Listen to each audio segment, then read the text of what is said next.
Sabi, iba-iba man tayo ng journey, pero kung nag-work sa akin at pinanindigan ko na until now, nandito naman ako, that means it's working.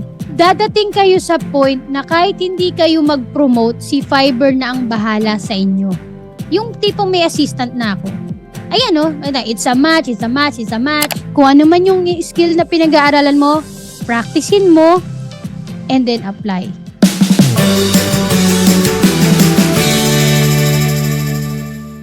Fiverr is an online marketplace that connects freelancer with clients looking for various services. Ibig sabihin, maraming at iba't ibang serbisyo. From graphic design to content writing, and even hindi walang kinalaman sa skills. Even yung mga talents, pwede. So from Fiverr offers a platform for freelancers to showcase their skills and even talents and attract clients. So yung word na attract, yun yung for me is parang nagbigay ng maraming oportunidad, nagbukas ng pinto sa akin.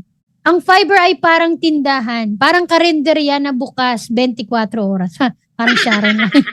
So, ganun po siya, parang tindahan. It is an online marketplace na nagko-connect sa atin sa iba't ibang kliyente.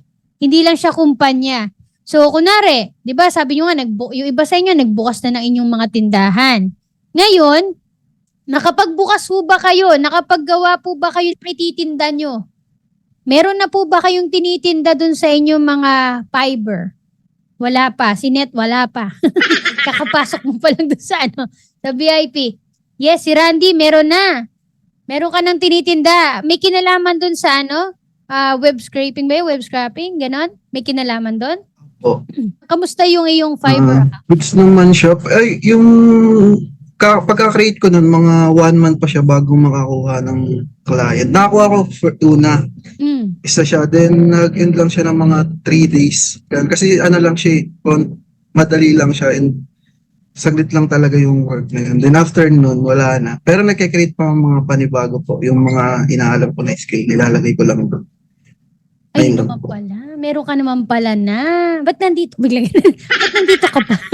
Kasi po wala na po pumapasok ulit eh. Wala na. Dapat pala nandun ka sa Fiverr challenge ko. Dapat doon sa kabila. Kasi doon, actually, ganun talaga yun sabi ko nga, just to set your expectations, yung sa Fiverr challenge ko, doon mas natututukan kita. Kasi meron yung Discord, na may separate Discord kami para sa mga guidance.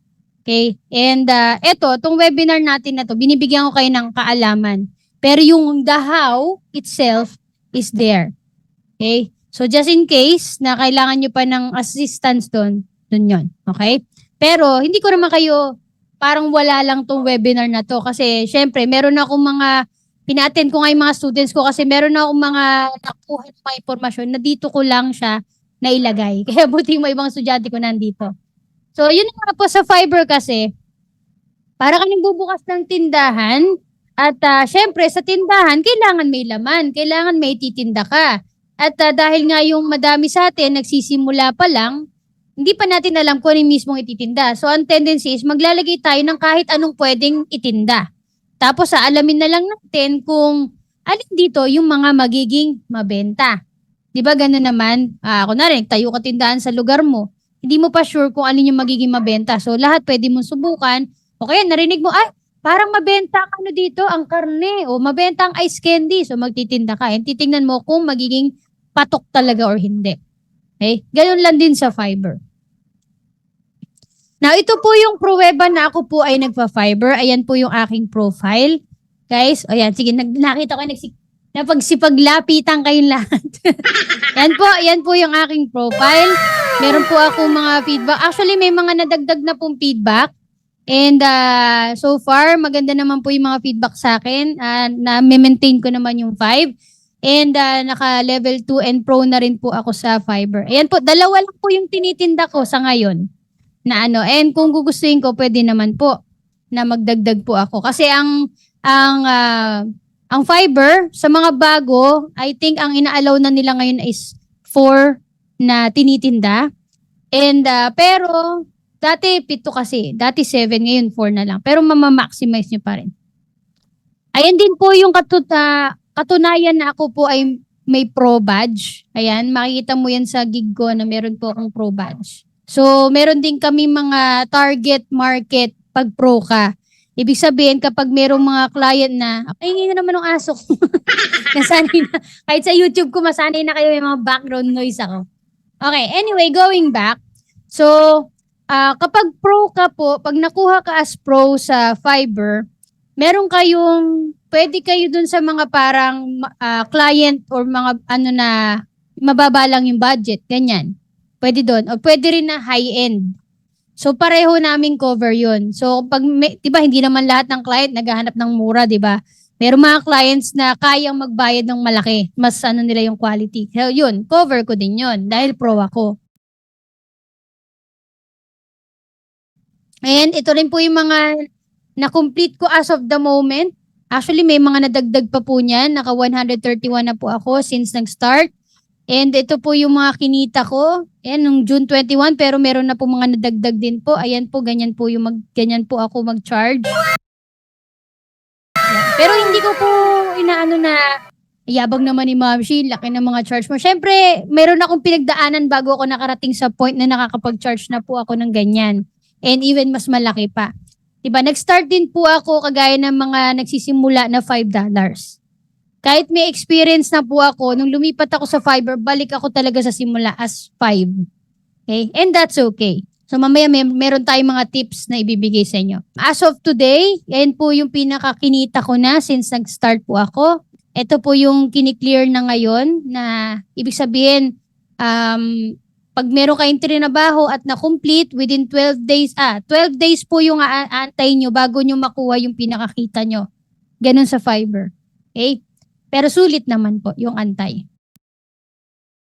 Okay, so yung kagaya ng tanong ko, virtual assistant skills na pwede mo i-offer sa Fiverr, pwede po yan. Pwede po ang VA. Okay, so konting vocabulary lang muna tayo. When we say skills or services, ito po ay gigs ang tawag sa Fiverr. Gigs po sila. Hindi po skills, hindi service, kundi gigs. Pag sinabi namang freelancer, tayo po ay mga seller. Pag mga client po, mga buyers po sila. Buyer, kasi bumibili. Now, ito po, yun po yung in-depth. Nandun po yan. Meron po ako sa Fiverr Challenge kasi ano talaga siya, yung how. The how is there. Ayun po yung ilan na matututunan nyo pagka sakali. Ayan, titigan mo na, Randy, lumapit ka talaga. Yan po yung mga i-cover ko na in-depth para mas mas makasurvive po kayo sa inyong Fiverr career. So, pati yung mga SEO, promoting, how do you promote, how do you attract, and other ways to earn more on Fiverr. Kasi hindi lang naman pagbebenta lang ang meron dun eh. Marami pong paraan ng pwede kang kumita. Ikaw na lang ang tatanggi, honestly. Ayan po yung mga na-complete kong project. Okay? And ito po, ayan, gusto ko ipakita sa inyo kasi very recent lang po tong screenshot na to. Yan yung gugustuhin nating magkaroon sa Fiverr. Kasi ngayon, dahil bago pa lang po tayo, mostly talaga ng effort ikaw. Kasi you want to attract, diba? So, para maka-attract ka, syempre, ayusin mo yung lahat ng dapat ayusin. Mamaya isa-isa natin yan.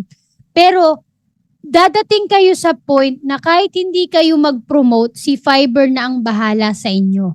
Yung tipong may assistant na ako. Ayan o, it's a match, it's a match, it's a match. Ibig sabihin, minamatch ka na lang ni Fiverr dun sa mga clients na naghahanap ng ganito. So kahit hindi ka, nakatahimik ka lang, nasa bakasyon ka, si Fiverr na ang bahala na magbigay sa'yo ng potential clients. Nasa sa'yo na lang kung tatanggapin mo. Di ba ang sarap nun? Yung parang wala ka na inintindi. Parang, okay, tingnan kung kaya ng schedule ko. Alam mo gano'n. Parang, fit naman, okay naman yung offer. Parang gano'n. Gano'n ang nangyayari sa akin na, di ba? So, hindi naman lahat yan tinatanggap ko. Yung iba nga dyan, pinapasa ko na sa mga students ko eh. Oh, sino available? Na ganito daw ang kailangan. Sino may Fiverr link? Kukunin ko, i-refer ko dun sa client. So, para walang tapon. Di ba? Imbis na sabihin ko, no, I'm not available. I have colleagues whom I can refer to. O like ngayon, nalalaman ko kung ano skills nyo. O pag may naghahanap ng about sa web, about ng lead gen, o meron na kayo may papasa. Kung may Fiverr account kayo, paano kung wala? So hindi ko kayo marirefer. Diba? So kaya kung gusto nyo magkaroon ng business sa Fiverr, then you have to start creating now. As early as now. Okay? Hindi dahil i-refer ko kayo, pero dahil nga, you have to take action. You have to execute kung ano man yung mga natututunan nyo. Otherwise, malilipasan lang po yan lahat. Okay? So, ito po yung mga reviews again. Ayan, para lang po alam nyo na nag-work po yung mga sinishare ko. Okay, next. Ayan po yung mga results. May mga results po. Next. Ayan na tayo. So, mag-share ako sa inyo ng mga tips and guides. Okay? Na sana makatulong po sa inyo. Una, syempre, kagaya ng tinanong ko kanina, you have to identify your skills. Kasi sa Fiverr, kung hindi mo alam ang ibebenta mo, ano ilalagay mo? Anong gig ang bubuin mo? O sabihin na nating VA, ano yung mga skills na nakapaloob sa VA na ibebenta mo? Kung wala ka pa pong alam, then, ang pwede mong gawin is mag-research ka ng mga potential sellers, ng mga kapwa mo freelancers na maaaring nagbebenta nun. Pero pag magtititingin kayo, siguraduhin nyo na yung tinitignan nyo, meron na rin nabebenta. Huwag kayong titingin dun sa mga wala pang feedback, wala man lang results. Kasi sasabay lang kayo sa kanya. Nagets nyo? Pero hindi ko sinasabi na gayahin nyo yung tinitinda nila at diskarte nila. Gets nyo po? Kasi merong ganun eh. Even yung yung titingin sa ibang freelancers. Sabihin na natin kahit sa online job, kahit sa Upwork, naghanap kayo ng mga freelancers doon. Ang tendency kinaka-copy-paste at nilalagay sa sariling profile. Edit ng konti. O sige, pwede naman kayo gumamit ng ChatGPT. But make sure na kapag gumagamit kayo nun, dapat align pa rin sa kung sino ka, sa pagkatao mo, sa kaya mo, yung gano'n, yung kagaya na sinabi ko kanina. So dito, you have to identify your skills muna. Doon ka muna magsimula. Ano ba ang kakayanan mo? Kung meron ka mang hindi pa kaya pero interesado ka, pag-aralan mo at i-practice mo. Otherwise, wala. Maiiwanan lang talaga yung profile mo. Nag-create ka lang ng tindahan pero walang laman. Magsasara lang yan kasi magkakaroon lang ng magagamba. Diba? Masisira lang yung tindahan mo. Lugi na agad. So, make a list. Gumamit kayo ng notebook, Excel, Google Sheet, o kung ano man ang listahan nyo. Make a list of skills you excel at or enjoy and consider both hard skills like graphic designing, marketing automation, video editing, copywriting, and soft skills. Kasi mahalaga din ang communication and problem solving. When we say communication, ako ganito guys ito strategy ko. Ang strength ko is nakikipag-usap through Zoom call, video call. Yun ang strength ko. Sabi ko nga, mas gusto ko yung kahit na mababaw lang English ko, kahit na nagbabarok-barok ako, mas gusto ko kausap ko ang client. Bakit? Kasi doon pa lang makikita niya kung confident ako. So dito, ang diskarte ko is nagvi-video call ako and ang ano ko is pag tumingin ka, akin ka. Ganon. Ganon ang peg ko, di ba? So kung hindi mo bet yon, okay lang. Kasi may chat naman eh. Kung kaya mo makipag-chat, at least marunong ka sana makipag-usap. And may diskarte akong tinuturo dyan. Pero doon yun sa mga students ko. Kasi inline yun sa tinuturo ko sa kanila. Kaya doon ko tinuro yung diskarte ko. Paano ko mag-close ng orders sa Fiverr in a seductive way. Parang ganon. Hindi landi. Pero parang sa seduction marketing, kung aware kayo doon. So doon ko nagagawa yung paano ko nakapag-close in a seductive way. Pero hindi malandi way. Yan. Okay? Gets ako yun. So, ganun. So, kunwari, calls. Malaking bagay sa akin yung nagko-calls kami. Kasi pwede mo namang ilagay yung Zoom link sa pag nag-uusap na kayo, ha? Pwede kasi tatanong nyo sa akin, pag po ba may nag-inquire na client sa Fiverr, pwede ko po bang ilagay yung email address ko at saka yung Zoom link? Diba? Technically, bawal naman talaga dapat yun, diba? Pero, depende sa flow ng conversation, guys. Okay? Ayan, tinuturo ko na sa inyo. Sa students ko lang to, ha? Pero, depende sa flow. Pag ang gusto mo is parang ang tunog ng chat nyo ay para lumabas na lang kayo at doon na kayo magtrabaho sa labas. Siyempre, bawal yon kasi mababasa ng Fiverr yun, di ba? Pero pag ang tunog ng conversation nyo is, oh yeah, we can have a Zoom call and then once we get started working, we will go back to Fiverr. Is that okay with you? Gets? So, yun yung flow. Yun yung dapat na ang tunog ng ano nyo na, okay, sa Fiverr pa rin tayo. Sige, Zoom call tayo, pero dito pa rin tayo, ha? Just in case na gusto mo makipag-order na sa akin or gusto mo na mag-work tayo together. Sa Fiverr pa rin tayo. Since nag-start ako sa Fiverr, isang beses lang ako na din kasi hindi ko pa alam eh. Ang tagal ko na. So, okay na. Ibig sabihin, yung ginagawa ko na yun, nag-work.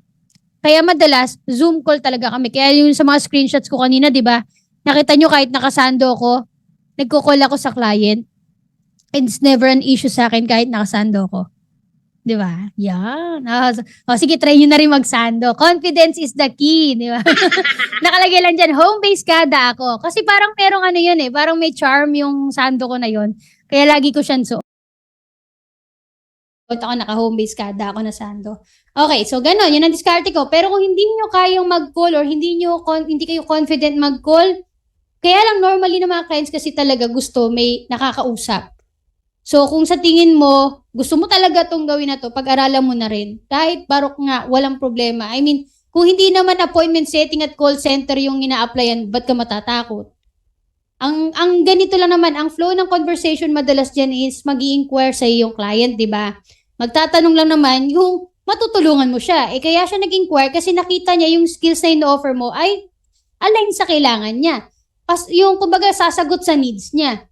So, hindi niya tatanong if you can do this skill or not. Kasi kaya nga siya nag-inquire sa iyo eh. Ang ano lang nito is, matutulungan mo ba siya with your skills and your experience? O sige, sabihin na naman natin, wala po akong experience, Ma'am Shi. Di naman lagi ang bottom line ng mga beginners ba? Wala pa po akong experience.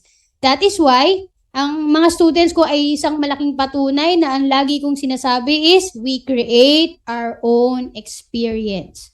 By how? By practicing and taking aligned actions. Gets? Kung ano man yung skill na pinag-aaralan mo, practicein mo, and then apply. That means you are creating your own samples, you are practicing your own, yung mga pang-portfolio mo, you are already creating your own experience. At yun yung ilalagay mo sa Fiverr mo, sa profile mo. So, hindi mo na dapat reason yung wala kang experience. Oo, hindi client yung mismo nagbigay sa'yo. Pero ang usapan is, alam mo ba o hindi alam yung skill mo? Diba? Kasi remember, hindi naman tayo nag-a-apply. That's the ano doon eh. Hindi tayo nag-a-apply. Tayo ay nag-o-offer ng service. Tayo nag-o-offer ng skills. So, hindi mo naman yan i-offer kung hindi mo alam. Remember? Hindi mo naman yan i-aalok sa mga clients at ilalagay siya as gig sa yung Fiverr kung hindi mo naman siya pinag-aralan. So, it's not a question of experience or what. Basta alam mo sa sarili mo, I can help you with this. And kung meron man ako kailangang dagdag pa dun sa knowledge ko, then ako bahala. I-explore ko yan. Basta I can help you. Okay? Ayan. Meron na namang follow with love, guys. Nadadala na naman tayo ng ating ano. Ito pa, second tip pa lang tayo, guys. Choose a niche. So, kanina napag-usapan na natin yung niche, di ba? So, syempre, pag meron ka ng skills, mas maganda hanggat maaari talaga yung meron ka ng niche. Kung kaya mong i-ano lang muna yung tutok sa skill. Kung kunwari, web scraping, graphic designing, o dahil general pa yung graphic designing, gusto mo gumawa ka ng gig na pang logo, yung isa pang banner, yung isa pang ganun. Pwede kasi hanggang 4 na gigs naman ang pwede mong gawin eh. 'Di ba? Kung gusto mo na labas sa graphic designing, kunwari SMM naman, o gumawa ka na ibang gigs doon. Kasi aalamin mo pa lang saan ka mas mapapansin, saan ka mas mai-inquirean, saan ka mas ma-orderan, right? Lalo na kung hindi mo pa alam kung saan yung patok talaga na tinda mo. So, gawan mo ng gig. Pero hindi ganun kadali gumawa talaga ng gig. So, kung talagang feeling mo ma-overwhelm ka, just choose 1 or 2 gigs. And then see, kasi yun na nga, kaya meron akong Fiverr challenge is para mas mag-guide ka paano yung strategy kung paano mo gagawin yung tamang gig mo. Okay? And paano mo i-offer yung iyong gigs sa mga sellers para maka-attract ka. So, instead of being a generalist, focus on a specific niche where you can become an expert kahit beginner ka. Instead yung keyword mo, may tendency na lumabas ka dun sa mga options. So, pag-isipan nyo talaga, magre-research kayo ano yung mga keywords na align dun sa skills na pinoprovide nyo. Okay? And yun nga, dun yun mas in-depth sa kabila, sa challenge. So, kunwari, ganyan. Ito kasing mga nakikita nyo na to, yung recent searches, ang mga naghahanap niyan, yung mga buyers. Yung mga naghahanap ng mga pwede nilang orderan. Sabi, sino kaya ang nagpo-provide ng logo animation dito? So, pag tinype niyo yung logo animation, sila yung mga sellers na nagbebenta ng ganito. So, sana, kailangan, ikaw yung isa dun sa option kung meron ka nitong keyword na to. Dapat isa ka sa lumabas. Para magkaroon ng impressions, and then, syempre, kasama na yung orders. Ayan po. Kagaya niya, kunwari, pag tinype mo yung keyword ko, hindi ko na sasabihin kasi baka i-type nyo. Nakikita nyo talaga yan. Lalabas talaga yung mukha ko dyan. And kaya ganyan yan. Kaya wala ko ng mga parang words sa labas. Kasi video yan. I created a video for that gig. Kaya ako mas nakaka-attract. O yan, that's another thing that you can do. Create a video. Next. So, syempre, i-optimize nyo pa rin yung strategy and profile nyo. Lalo na kung sa mga unang beses nyong gumawa ng inyong gig, wala agad umorder. Sabihin na natin, 2 weeks ago na, wala pa rin nag-i-inquire, wala pa rin, mababa pa rin ang impression, o walang impression talaga. Baka kailangan mo namang iayos yung strategy mo, girl, di ba? Baka kailangan mo improve yung description mo. Kasi kung hindi ka nakikita, keyword pa lang, wala ka na. Tandaan niyo, kapag hindi ka nahanap, that means hindi ka nahanap dahil may kulang dun sa mismong gig na ginawa mo. So, ang goal mo pa lang is mahanap ka. Pag tinype mo dapat yung keyword mo, dapat lumalabas ka. Pag hindi ka lumalabas, ikaw pa lang ang nagtatype, hindi ka lumalabas, may problema ka. So, yun ang pinaka-problema, ang mahanap ka. So, paano ka mahanap? Using keywords. So, pag-isipan nyo talaga, malaking bagay ang keywords. So, pagka hindi yun gumana, iayos nyo ulit yung profile nyo and strategy. And kaya nga, di ba, tinanong ko sa inyo kanina, bukod sa skills, ano ang dapat meron ka? Patience. Diba? And kasi, remember, nagtitinda tayo. Diba? Kahit naman nasa Quiapo kayo, pag naglagay kayo ng mga tindahan dyan, it doesn't mean mabibentahan ka kung hindi ka naman nakikita, diba? So, kailangan mo mag-stand out. Yun ang kailangan yung gawin dito. Okay? Another is, yung sinabi ko, create your own experience and build portfolio kung wala pa po kayo. And remember, sa Canva, guys, tatlo lang yung gig. Wala talagang portfolio na makikita doon. So, kapag may nag-inquire sa'yo, parang ang magiging labanan lang dito, pag bago is, syempre yung title mo, yung description mo. Sa description kasi makikita yung mga ino-offers mo, di ba? At kung sino ka. Paano sila magtitiwala sa'yo? Ano yung impormasyon na magpapakilala sa'yo at sa ginagawa mo? At sino yung gusto mong tulungan? Sino ka? Ano yung ma-offer mo? Sinong gusto mong tulungan? Those are the important things na dapat tandaan nyo, ha? Tapos, yung keywords. Malaking bagay yung mga keyword. Ngayon, I will ask you to create a separate platform to create your portfolio pa. Kasi may mga clients na naghahanap din ng mga, baka meron kang mapapakita pang sample sa akin. Kasi wala ka pang reviews and feedback, 'di ba? Wala ring space para maglagay ka ng maraming sample sa Fiverr. So para lang may supporting ka kasi 'di ba nga nagpa-practice ka. We create our own experience. So nagpapakita mo kung wala ka. So I use Canva, yung iba Google Sites, libre naman 'yun, 'di ba? I want Wix kung pwede, kung saan mo pwedeng ilagay yung skills mo. Like kunwari, may kinalaman sa website. Saan mas ideal na gumawa ka ng samples mo sa tingin mo? Kung may kinalaman sa website. Sa Canva, sa Google Sites, or sa actual website platform. Diba? Nagigets niyo ako? So kung kunwari ang gig mo ay may kinalaman sa sa social media management, saan mo sa tingin mo dapat ikaw gumawa ng samples mo? Social media, diba? And then, screenshot mo, lagay mo sa Canva. Gawan mo ng website. Yung parang yung, di ba gumagawa ko nung gano'n, yung parang website yung pinaka-template, pero nandun yung collection of sample works mo, screenshots, di ba? Ng mga postings mo, ng mga scheduling mo, gano'n. That's how you can create your own portfolio. Meron akong tutorial niyan, I believe, sa YouTube, using Google Sites and Canva. Marami ng libre, guys. Ang iano nyo lang is make sure na yung gagawin mong samples mo ay align do sa skills na ino-offer mo. And then, i-kolektahin mo lahat para kapag may naghanap, meron ka agad may papakita kaysa sabihin mo na, sorry, I don't know that. And remember, ang mga clients dito na mag-inquire, hindi sila willing to teach you. Kasi bumibili nga sila eh. Di ba? So, hindi na ba, I don't know that, but I'm open to training. You can teach me. I'm very, madali naman ako matuto. Hindi ganon dito, ha? Hindi ganon. Kasi, di ba, kunwari, mag-offer ka ng, repair ng cellphone. Di ba? Sabi mo, magtitinda ako ng pagre-repair ng cellphone. Yun ang service na i-offer ko. Yung mga mag-inquire sa'yo, hindi ka nila uy, marunong ka ba mag-repair ng cellphone? Ay, hindi po eh. O sige, tuturuan kita, ganito ha, i-click, tanggalin mo yung screen. Hindi ganon, di ba? So, kailangan may alam ka na bago mo i-offer yung service. At siyempre, kailangan mo ng pruweba. Kaya ka gagawa ng portfolio. Any questions so far, guys? Nasusundan nyo ba yung advice ng inyong nanay? Parang di ba? Ang dami kong bilin sa inyo, parang bago ko Pero binibilinan ko na ano yung mga pwede nyo gawin. Kasi hindi ko alam kung paano ko ito i-share lahat sa YouTube eh. Kaya nga meron akong ganitong webinar. Di ba? Yung mga tips and ko na dito, minsan nga wala na sa presentation, sinishare ko na sa inyo eh.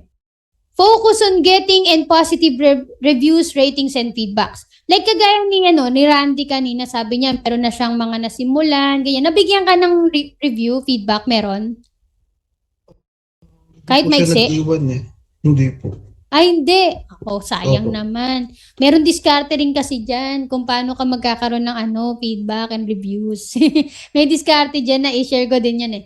Pero kumbaga, di ba sabi ko nga yung the seductive way. Kapag kunwari magdi-deliver ka na ng order, syempre, alam mo kunwari sa Shopee. Di ba sa Shopee, pagka umorder ka, pag nagpadala ng product sa iyo yung nagtitinda, minsan meron pa nakaiwan na note na sinasabi, uy, kapag ka natuwa ka, balikan mo naman yung store ko, tapos bigyan mo ko ng rating. Di ba? 5 ratings. Actually, we can do the same. Pero hindi tayo magpapadala ng note. Pero we can do that in an approachable way na, kung sana maging masaya ka naman doon sa in-order mo sa akin, and kung sakali, you can leave me a good feedback since nagsisimula pa lang naman ako dito sa Fiverr. Right? Diba? There's an appropriate way naman eh. Lalo na kung talagang masaya siya, sasabihin naman niya sa'yo. So you can mention that sa Fiverr. Huwag kayong mahiya mag-mention. Huwag lang yung sabihin na, hoy, bigyan mo naman ako ng feedback dahil tinulungan kita. Di ba iba yung tunog nun eh. Pero kung malambing way, di ba, again, pwede naman natin gawin yon in approachable way, they will leave a feedback sa'yo. Kasi malaki ang maitutulong ng positive feedbacks and reviews sa Fiverr. Even nga sa mga Shopee, Lazada, di ba, pag walang review, minsan di tayo mo order. Lalo na dito, na ngayon pa lang natin binibuild yung ating tindahan. So, yun talaga yung challenge. Kasi once na nasimula na to, ang gagawin mo na lang halos is maintenance and growth. And sabi ko nga, yung pinakamagandang goal na lang dito is yung si Fiverr na ang bahala na si Fiverr na ang bahalang magbigay sa'yo ng imamatch. Diba? So, hindi mo na talaga magiging problema ang clients. Okay? Next is, level up or create more gigs for more opportunities. So, marami kasing way na para kumita ka pa sa Fiverr. Marami, bukod pa to sa pag-create na ng gigs. But that's another option that you can do. Kasi sabi ko nga, di ba, hanggang 4 gigs yung pwede natin gawin. So, kung sa tingin mo masyadong marami yan, Ma'am Shi, 2 lang muna, 1 o 2, okay lang din. And kapag nag-grow ka na, and you want more opportunities, you can create 2 more. And habang tumataas yung level mo kasi, habang gumaganda yung standing mo sa Fiverr, bibigyan ka pa ng opportunity ni Fiverr to create more than 4. As in, marami. Kasi tumataas yung levels dyan eh. So, bibigyan ka pa niya ng kung gusto mo pa mag-create ng mas marami pang gigs sa Fiverr. Basta kaya ng powers mo. And lalo na kung may team ka na. Diba? May mga mag-handle na ng ibang task mo. O di, para ka ng mini agency nun or agency talaga. Diba? Ikaw na yung company. Diba? Iba na yung level ng pagiging business person. Diba? Ayan. So, ayun again. Kung sakali man na gusto nyo po ng mas in-depth, ito po yung may Discord po kami for guidance and 7-day Fiverr challenge. Okay? Alright. So, do you think you can start with Fiverr even if you have no experience? Kahit wala experience, do you think kaya naman na mag-Fiverr? Ba, kanina, parang hindi. Si Mabi, oo na. Hindi nga, Mabi. Why? Why do you think na kaya naman? Kaya naman po, kulang lang ng konting boost. May nag-inquire sa akin dalawa, pero imbis na mag-order, nagpapaturo sila ng skill na ino-offer ko. Ah, Eh, kasi okay. sabi ko, hindi naman ako teacher. Hindi naman ako teacher para magturo. Mas gusto ko umorder sila. Mm-mm. Yun lang. Ano to, freelancer or client? Ano po yun, di ba ang inaral ko po ngayon, yung Google Ads. Tapos, pinanood ko yung video niya, yung paggawa ng Fiverr, yung pag-edit ng mga ganyan-ganyan. Basta ginaya ko, may nakalagay din doon na let me help you. Di ba? Yung ganyan. Tapos, ginaya ko din po yun, inedit ko nga siya, sinunod ko naman. Tapos, yun, may pumansin kaagad, dalawa na may pumansin na dalawa. Tapos sabi ko, kaya lang parang yung isa, gusto lang yata akong ka-chat nito. Ang haba na, ang haba na nung namin. Tapos ilang araw na siya na consistent naman siya nagtatanong talaga. Ayun po, hindi client yung nakuha. Tapos ngayon wala na pong pumapansin. Ah, okay. Actually, may sagot ako dyan. Kasi nangyayari din yan kahit sa akin. Pero meron din mga clients na, pwede ba ako magpaturo sa'yo? Ganyan. Kung gusto mo, pwede naman. Pero syempre, may bayad yun. You can, let's say, you can offer Zoom call. For 1 hour or 2 hours tuturuan kita for this amount. Gets? So, pwede mo pa rin, hindi ka teacher, pero gusto niya matuto sa'yo kasi nakikita niya na kaya mo siyang turuan. So, dapat tapatan mo ng presyo. Subukan mo. Wala namang mawawala. Pag pumayag sila, go. Kung hindi, hindi. Di ba? Dahil meron ng offer na ganyan, you can create a gig for that. Or, just create a custom offer. So, lagay mo sa custom offer, ano yung i-cover nyo doon sa pag-uusapan nyo sa ituturo mo at 1 hour or 2 hours lang via Zoom. And then, ito yung amount. Tapos, set mo na yung schedule kung kailan nyo pwede. So, pag nag-ano kasi ng custom offer, merong dyan kung ilang araw eh. So, yun, nandun nga yun sa challenge. Pero, kapag na-set mo na yan at nag-call kayo, syempre after that, di-deliver mo na yung order, di ba? O, di bayad ka. Di ba? Lalo na kung marami mag-i-order, sabi mo, nakakadalawa na. O, di ibig sabihin, nakaka-attract ka ng ganun. Nagpanic muna kasi ako, coach. Panic mode. Pero at least, ngayon, alam mo na just in case that happens, huwag nyo sayangin ang opportunity, especially kung gusto nyo. You can always create a custom offer. And yun yung actually, yun nga yung mas ginagamit ko, custom offer eh. 1 o 2 beses pa lang may order sa akin through my package pricing. Mas madalas, custom lahat. As in custom. Mas okay sa akin ang custom. Janet, do you think okay ang Fiverr sa mga beginner? Kung bigla nag-on cam. Dahil nag-on cam na si Des. Des, do you think kaya ng beginner ang Fiverr? Yes po, coach. Yes. Yes. Ayan, nag-yes Kasi sila pwede dalawa. mo naman pong aralin. Yes, sabi ni Janet, pwedeng aralin. Ikaw, Ma'am si Des, kaya Gusto ko ba? Yes po, coach. Kaya po. Di nga, tignan ko yan Pagka kayo pumasok sa challenge at di ko nakita yung mga gawa nyo. Kick kayo, kick. Si Irish ito. Sige nga, Irish. Bubuhay mo na ba yung Fiverr profile mo?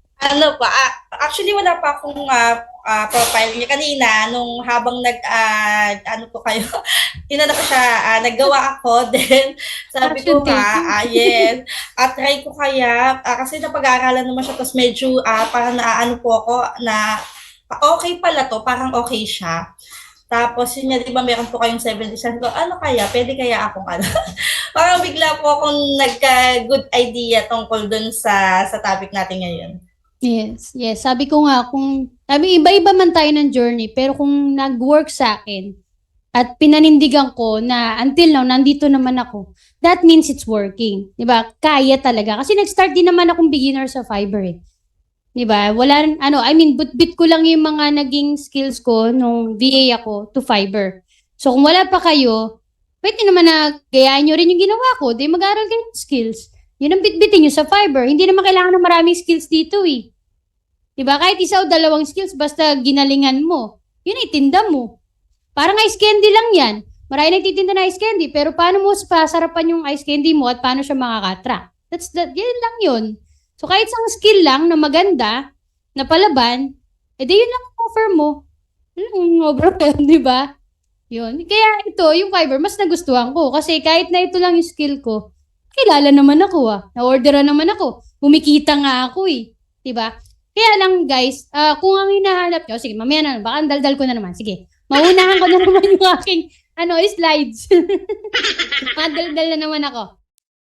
So yes, you can start with Fiverr even if you have no experience, but syempre, dapat take responsibility. Di ba? Hindi pwedeng beginner ka na nga, wala ka pang skills, wala ka pang niche, wala kang profile. Di wala. Wala mangyayari sa'yo. Di ba? Baka hindi ka pang dito. Di ba? Baka pang dun ka sa apply. Ganito po, isang mabilisang video yung ginawa ko. Makikita nyo na maraming categories na pwede kang pasukan. Sabi ko nga, ikaw na lang ang susuko. Kasi marami ka talagang pwedeng i-offer. Hindi lang skills, hindi lang service. Kahit nga talent, pwede. Lalo kung kumakanta ka, 'di ba? Nagdo-drawing ka, pwede rin dito 'yon. 'Di ba? So ayaw nyo ba noon? Wala po akong skills, Mamshi, pero sumasayaw ka ba? Parang nag-audition, kumakanta ka ba? Pwede ka dito sa Fiverr, 'di ba? A few moments later. Kaya nga yung gig ko sa Fiverr, pag nakita nyo, kung sakali, wag nyo kayo may message sa Fiverr, guys, wag kayo magme-message sa isa't isa. Kasi makakababa yun sa namin sa performance. So wag. Okay, wag na wag. Unless mag-i-inquire kayo for yung kung bibili kayo. So wag kayong magkagaya ng sub to sub na ginagawa ng iba, follow to follow. Hindi po yun dapat dito sa Fiverr. Tandaan nyo yan, ha? Hindi to paramihan ng followers. Hindi to paramihan ng likers and hearters. Hindi ganon.